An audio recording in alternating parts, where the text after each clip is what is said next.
चला मंडळी, हिवाळा स्पेशल बनवूया मस्त मटारची करंजी. तर बघू शकता तर मस्त खुसखुशीत झाली. इथे अर्धी वाटी मैदा घेतला, चाळून घेतला. यामध्ये 2-3 चमचे गरम करून घेतलं, तूप घालून घेतलं, चवीनुसार मीठ टाकून घेतलं आणि छान असा पाणी घालून गोळा मळून घेतलेला आहे. बघू शकता चपातीच्या पिठासारखा. त्यानंतर इथे आपण वाटण तयार करूयात. इथे अर्धी वाटी मटार घेतली, 1.5 चमचा धने घेतले, अर्धा चमचा जिरे आणि अर्धा चमचा इथे बडीशेप घेतली, लसूण घेतला, मिरच्या घेतल्याचं वाटण तयार करून घेतलं.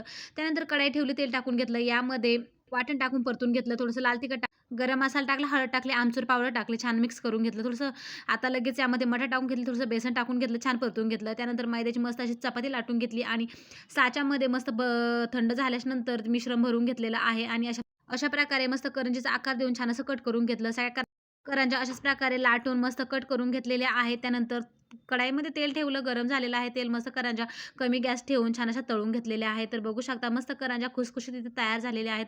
तर अशा प्रकारची हिवाळा स्पेशल करंजी नक्की बनवून बघा. चला बाय.